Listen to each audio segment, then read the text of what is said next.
Chapter है journal entry, उसके बारे में। जर्नल एंट्री में जैसे कि हमने सिंपल कुछ बैंक से रिलेटेड जर्नल एंट्री या फिर कुछ सिंपल जर्नल एंट्री परचेज की, सेल की, एक्सपेंसेस की, इनकम की, वो हमने सीखी है। आज हम बात करेंगे ओपनिंग एंट्री के बारे में कि सबसे पहली बात तो ये कि हमारी जो ओपनिंग एंट्री है वो क्या होती है।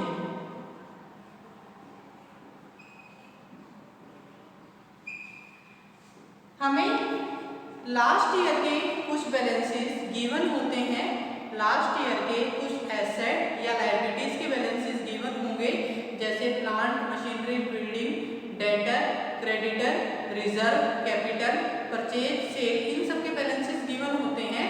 तो जब उनके बैलेंसेस हमें लास्ट ईयर के क्लोजिंग गिवन होंगे, जो इस साल के लिए ओपनिंग बैलेंस का काम करेंगे स्टार्टिंग में, और इस साल के ओपनिंग बैलेंसेस के तौर पर उनको जब आप जर्नल में क्या करेंगे, रिकॉर्ड करेंगे, तो उनकी हम क्या करते हैं, एक ओपनिंग एंट्री करते हैं। तो इस ओपनिंग एंट्री के लिए कुछ एसेट या लायबिलिटीज के बैलेंसेस हमारे पास क्या होने चाहिए, मेंशन होने चाहिए। जैसा कि हम एक एग्जांपल लेते हैं, एसेट हमारे पास गिवन है, ओपनिंग एंट्री जब भी आप करेंगे तो उसके अंदर आपको ध्यान रखना है कि सभी एसेट्स को हमने क्या करना है, डेबिट करना है, जो लायबिलिटीज होंगी उसको आपने क्या करना है, क्रेडिट करना है। ओपनिंग एंट्री को करते हुए हमें फर्स्ट ऑफ ऑल ये ध्यान में रखना है कि जितनी भी एसेट्स होंगी उन सबको आप डेबिट करेंगे, जितनी भी लायबिलिटीज होंगी उन सबको आप क्या करेंगे, क्रेडिट करेंगे। तो जैसे कैश गिवन है, सबसे पहले कैश क्या होता है, एसेट होती है, तो कैश को आपने क्या करना है, डेबिट करना है। कैश अकाउंट में आपका डेबिट होगा, अमाउंट है इसके अंदर 8000 रुपीज। उसके बाद इसी तरीके से जो बैंक है हमारा, बैंक अकाउंट भी डेबिट होगा, इसके अंदर जो अमाउंट है वो है हमारी 20000 रुपीज। उसके बाद जैसे कि स्टॉक है हमारा, स्टॉक अकाउंट डेबिट होगा 54000 से। उसके बाद डेटर में गिवन है, डेटर के अगर अलग अलग नाम गिवन होंगे तो उनके नाम आप मेंशन करेंगे। अगर टोटल डेटर अकाउंट में आपको बैलेंस गिवन है तो वही आप लिखेंगे। ये है हमारा 47000 का। उसके बाद मशीनरी आपको गिवन है, तो मशीनरी अकाउंट को आपने डेबिट करना है, जो कि है आपकी 60000 की। उसके बाद जो लायबिलिटीज है उसको हम क्या कर देंगे, क्रेडिट कर देंगे। लायबिलिटीज के अंदर क्या होगा हमारा 2 क्रेडिटर्स, क्रेडिटर है हमारे 20000 के, 2 क्रेडिटर अकाउंट के अंदर। इसी तरीके से कैपिटल हमें गिवन है, तो 2 कैपिटल अकाउंट में हमने मेंशन किया है 2 लाख रुपीस की अमाउंट जो कि हमें गिवन थी। अब आपका क्या होगा, ये जो ओपनिंग एंट्री आपने की है जिसमें एसेट और लायबिलिटीज के बैलेंसेस गिवन होते हैं, सभी एसेट्स को आपने डेबिट कर दिया, लायबिलिटीज को आपने क्या कर दिया, क्रेडिट कर दिया। आपको पता है कि एक जर्नल एंट्री के अंदर डेबिट के अमाउंट और क्रेडिट के अमाउंट का टोटल क्या होना चाहिए, इक्वल होना चाहिए। अगर ऐसा नहीं है तो आपकी जर्नल एंट्री गलत होगी। But in the opening entry first of all we find out the total of debit and total of credit. तो जो टोटल ऑफ क्या होगा हमारा, डेबिट होगा। सबसे पहले आप इसको फाइंड आउट करेंगे और यहाँ से जब आप इन सब का क्या निकालेंगे, टोटल निकालेंगे, तो वो हमारा कितना बनेगा, 74, 55 एंड 60। एसेट का टोटल हमारा आया है 1,89,000 का। इसी तरीके से हमारे पास जो लायबिलिटीज हैं, लायबिलिटीज का टोटल हमारे पास होगा 2,20,000 का। तो जो 2,20,000 है उसमें से हम 1,89,000 क्या कर देंगे, माइनस कर देंगे। तो जब 1,89,000 को आप क्या करेंगे, माइनस करेंगे, तो हमारे पास जो बैलेंस बचा है वो कितना बचा है, 31,000 का।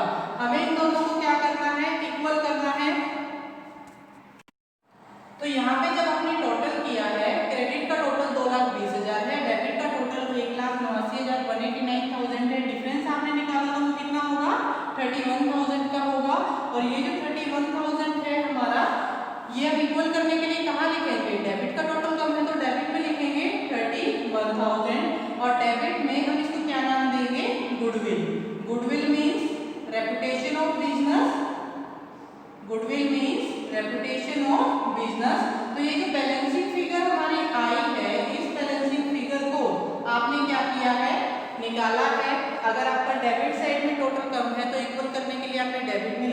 31,000 का, और गुडविल अकाउंट आपका क्या हो गया, डेबिट हो गया। इसी तरीके से हम क्या कर सकते हैं, ओपनिंग एंट्री कर सकते हैं। अब इसके बाद ओपनिंग एंट्री करने के बाद कुछ और पॉइंट्स हैं हमारे, जो अगर हमें क्वेश्चन के अंदर गिवन होंगे तो उनकी जो जर्नल एंट्री है वो हम किस तरीके से करेंगे। तो इसके अंदर सबसे पहला पॉइंट हमारा आता है बैड डेट्स का। First of all you have to know about what is bad debts. Bad debts means that amount which is not received from debtor or customer in future। Bad debts का मतलब वो amount होती है जो हमें customer से in future receive नहीं होगी। यानी कि अगर मैंने किसी कस्टमर को उधार में क्रेडिट में गुड्स क्या किया है, सेल किया है, ठीक है, मान लो मैंने कि उसको 5,000 का गुड्स सेल किया, उसने मुझे कहा कि मैं आपको 2 महीने में 4 महीने में जो पेमेंट है वो कर दूंगा, बट वो मुझे पेमेंट नहीं करता है, उसकी ऐसी पोजीशन नहीं है, he is unable to pay his debt, he is unable to pay his liability, उसकी ऐसी स्थिति नहीं है, वो उसको पे करने में असमर्थ है, ना तो उसके पास इतनी संपत्ति ना ही उसके पास इतना पैसा, तो वो पैसा हमारा डूब जाएगा क्योंकि हमें कस्टमर से तो मिलेगा नहीं, तो उसको हम क्या कहते हैं, बैड डेट्स कहते हैं। और बैड डेट्स हमारे लिए क्या होता है, एक तरीके का लॉस होता है, क्योंकि जब कोई कस्टमर आपको पैसे नहीं देगा और कस्टमर से आपको पैसे नहीं मिलेंगे तो इट मींस वो आपके लिए क्या कहलाता है, लॉस ही तो कहलाता है। और ये जो लॉस होता है हमारा बैड डेट्स के अंदर, according to nominal rule debit all expenses and losses, तो हम इसको क्या करेंगे, बैड डेट्स को डेबिट करेंगे। हम एक एग्जांपल यहां पर लेते हैं, अरुण क्या है, एक डेटर है, बिकम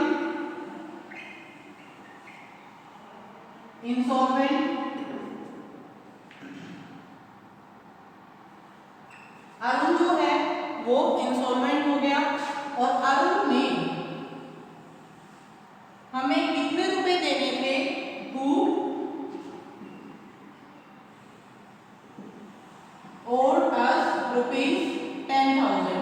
इसने हमें कितने रुपए देने थे, 10,000, बट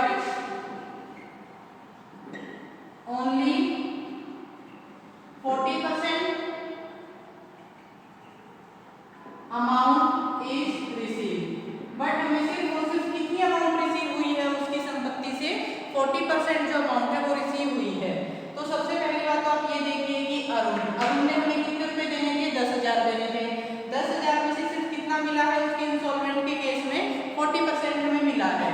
तो 10,000 रुपए का अगर आप 40% क्या करते हैं, कैलकुलेट करते हैं, तो वो कितना आता है हमारे पास, 4,000। इसका मतलब ये है कि 4,000 रुपए तो आपको रिसीव हो गए, और बाकी जो 6,000 है उसकी संपत्ति से भी हमें नहीं मिले, अरुण से भी हमें नहीं मिले, तो 6,000 का हमें क्या हो जाता है, यहाँ पे लॉस हो जाता है। तो 6,000 के हमारे क्या बनेंगे, बैड डेट्स बनेंगे। तो अब इसको ट्रीट करने के लिए हम क्या करेंगे, सबसे पहली बात तो ये कि हमारे पास कैश आया है, तो कैश अकाउंट डेबिट, कैश कितना आया हमारे पास, 40%, इट मींस 4,000 का। उसके बाद हमें लॉस हुआ है, लॉस जो हुआ है हमें बैड डेट्स अकाउंट डेबिट 6,000 का, तो 6,000 हमारा क्रेडिट हो जाता है। उसके बाद टू अरुण, पैसे किससे लेने थे, अरुण से, अरुण 10,000 से हमारा क्या हो जाएगा, क्रेडिट हो जाएगा। तो जितने रुपए हमें मिले हैं उसको हम कैश अकाउंट डेबिट में करेंगे, जो हमें नहीं मिला है वो बैड डेट्स में जाएगा, बैड डेट्स को आपने डेबिट कर दिया है, और टू क्या हो जाएगा आपका, अरुण अकाउंट। तो इस तरीके से बैड डेट्स की ट्रीटमेंट हम करेंगे। बैड डेट्स के बाद हमारा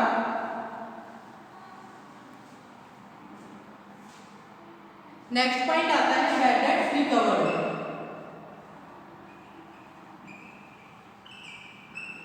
bad debts recovered, bad debts recovered का मतलब क्या होता है, ऐसा पैसा जो आपका डूब चुका था, ऐसा पैसा जो आपको कस्टमर से नहीं मिला था, ठीक है, लास्ट ईयर मान लो नहीं मिला था, बट इस साल उसकी पोजीशन अच्छी हो गई है और उसने क्या किया, आपको आपके पैसे जो है वो चुका दिए, सारे नहीं हो सकता है, कुछ एक आपको पे कर देगा, जिसको आप बैड डेट्स मान चुके थे, बैड डेट्स मान के अकाउंट में रिकॉर्ड भी कर चुके थे, लॉस आप मान चुके थे।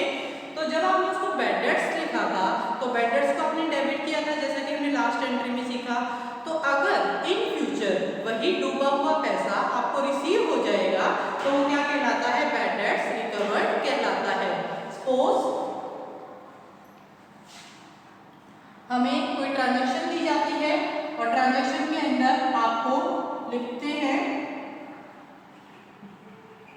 Amount receive from Arun ₹2000।